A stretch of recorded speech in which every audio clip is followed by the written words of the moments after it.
Para un poco interpretar este nuevo panorama económico y la reactivación que tendrá como eje central el presidente electo Guillermo Lasso, nos conectamos a esta hora de la noche con Guayaquil, con un asesor empresarial y un conocedor de estos temas financieros. José Orellana, muy buenas noches, gracias por acompañarnos en el Telediario. Muy buenas noches, Byron, muy buenas noches a los televidentes. Dos reacciones que creo que dan una buena imagen al país. La presidenta del Fondo Monetario Internacional, Kristalina Georgieva, ha felicitado puntualmente al presidente electo y dijo que el FMI, palabras textuales, está comprometido a ayudar a Ecuador a capear la pandemia, fortalecer la economía y construir un futuro mejor para toda su gente. Además, el presidente del Banco Interamericano de Desarrollo, el ecuatoriano Mauricio Claver, también ha felicitado y ha dicho que hay temas comunes con el nuevo presidente y que van a promover un crecimiento económico intensivo. Y esto se suma además con la información que los principales diarios estadounidenses y agencias que hacen estos análisis de mercado también dan a Ecuador como un buen porcentaje en lo que tiene que ver a la reducción del riesgo país. ¿Qué significa estas señales, José? Bueno, principalmente el Fondo Monetario Internacional lo vemos encaminado en este momento a hacer una nueva emisión de lo que se llama de derechos de giros especiales. Y más o menos sería $1 billón, o sea, 1.000.000 de millones de dólares, lo que podría ser que para el Ecuador, dado nuestro peso dentro de la participación accionaria del FMI, sería alrededor de 1.000 millones. Esto no estaba contemplado originalmente, sino sería algo que lo están empujando el Grupo de Naciones Desarrolladas para ayudar a los países con las economías de ingresos medios y bajos. Además, la reducción del riesgo país fue brutal. Empezó esta mañana y de hecho se ha hecho eco algunos bancos de inversión, Morgan Stanley, Barclays, JP Morgan, Bank of America, Merrill Lynch, que emitieron distintos reportes en los cuales hablaban de la sorpresa al ganar un hombre que ellos esperaban de mercado versus la tendencia que era normal en estos países de gobiernos más de izquierda. Además que ellos están contemplando que va a haber mayor facilidad para renegociaciones. Ahora recordemos, Ecuador tiene una facilidad abierta con el DFC de los Estados Unidos por 3.500 millones de dólares para la potencial monetización de activos. Entonces hay algunas líneas abiertas, probablemente se va a facilitar cualquier acuerdo que se llegue con el FMI para poder alcanzar mayores desembolsos este año, ¿no? Más allá de los 1.000 millones que estaremos esperando en caso de que se dé la emisión de derechos de giros. Los 400 millones que estábamos esperando para ahora probablemente se pospongan para agosto. Pero hay un mejor clima para hablar con las multilaterales y con los bancos de afuera. También hay potencialmente esta reducción de riesgo, nos puede ayudar para hacer emisiones como la que se hizo anteriormente con el BID, en el que se emitió un bono, en que el BID garantizaba la mitad de la emisión y Ecuador la otra mitad, para financiamiento de vivienda popular.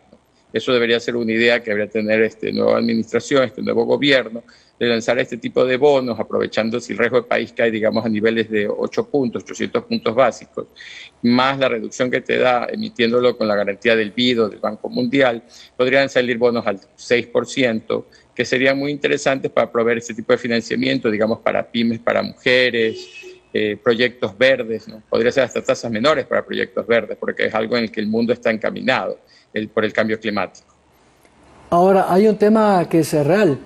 Si el riesgo de invertir en un país tan pequeño como Ecuador ha bajado en comparación a otros países, por ejemplo, como Argentina, que es una economía 4 veces mayor que la nuestra, que está mucho más arriesgado invertir en ese país, ¿significa esto, para usar términos castizos, es que los gringos o aquellos inversionistas que les interese meter el plata aquí podrán hacerlo con la garantía que en estos 4 años van a tener una rentabilidad? Si le sumamos a eso la idea original que tiene el presidente electo de eliminar, por ejemplo, el impuesto a la salida de divisas. ¿Esto es correcto? A ver, en realidad el caso de Argentina es muy grave, ¿no? Tenemos muchísimas empresas multinacionales y hasta de propios argentinos abandonando Argentina. Muchas yéndose a Uruguay, a Brasil, vendiéndose localmente porque realmente multinacionales que no quieren permanecer más en Argentina. Aquí en Ecuador va a ser lo contrario. Empresas multinacionales que estaban, y yo trabajo como asesor empresarial, empresas multinacionales que estaban interesadas en ingresar al Ecuador a comprar activos o invertir, probablemente tengan un espaldarazo con esta reducción del riesgo país y estén más decididos a invertir. No solo por la rentabilidad, sino más bien por la reducción de riesgo, ¿no? A esto debemos sumar ganar mayor estabilidad, mayor gobernabilidad, incrementar la seguridad jurídica, reducir los crímenes, ¿no? Todos estos factores ayudan a poder alcanzar quizás en el futuro una calificación de riesgo de nivel de crédito como la que tienen Perú y Colombia y poder salir a 10 años con bonos soberanos a tasas por debajo del 4%. ¿Tú te imaginas en un país como Ecuador la cantidad de proyectos que serían viables con tasas del 5 o 6% para privados? ¿Qué significa eso? ¿Que Ecuador podría efectivamente tener más ingresos por deuda o por inversión? Que no es lo mismo.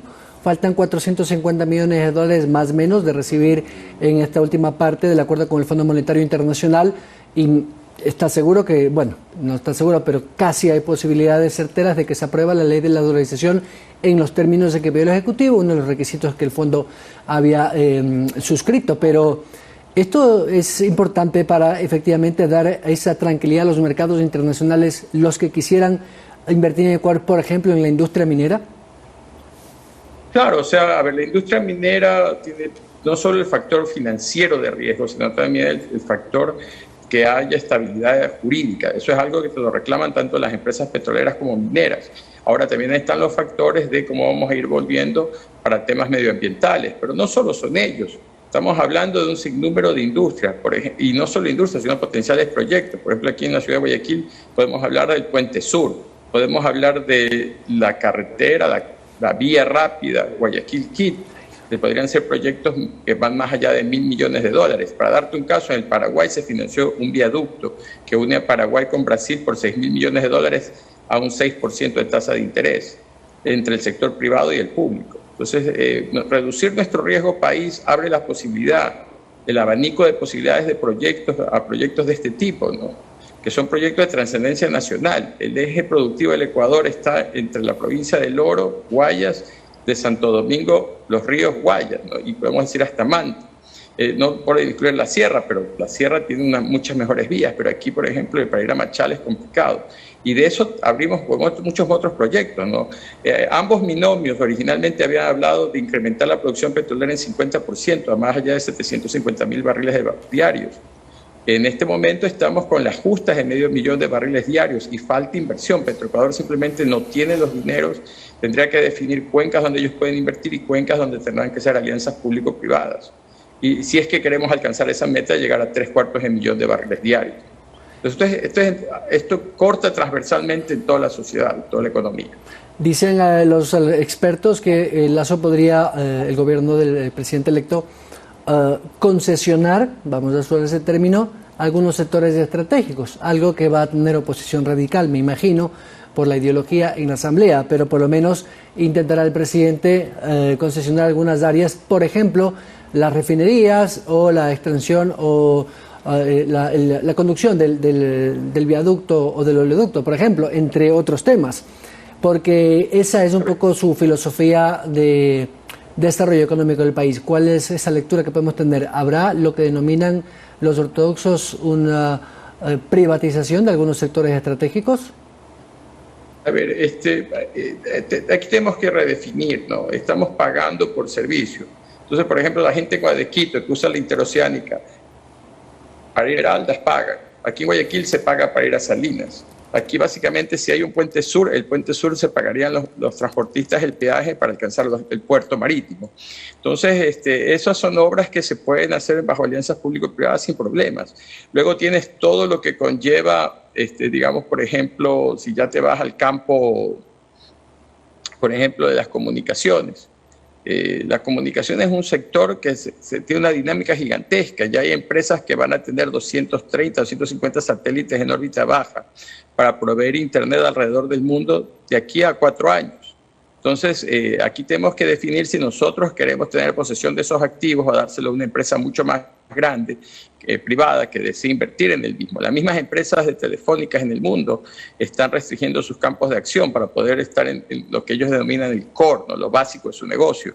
Le pasa a Telefónica en España, Telefónica en Latinoamérica, en los mismos Estados Unidos, ¿no? Es un mundo cambiante y dinámico. Aquí lo que tenemos que comprender es que el Estado no tiene los recursos para la explotación petrolera. Por eso es que la producción de Petroecuador ha venido cayendo de los últimos años. Y este es un recurso con el que no vamos a tener petróleo, el precio del petróleo tocará un pico y de ahí bajará en los próximos 10 a 20 años. Y de ahí en adelante el precio bajará, y de esto ya se han hecho análisis por diversas personas, ¿no? McKinsey & Company, Wood & Mackenzie, los mismos Estados Unidos.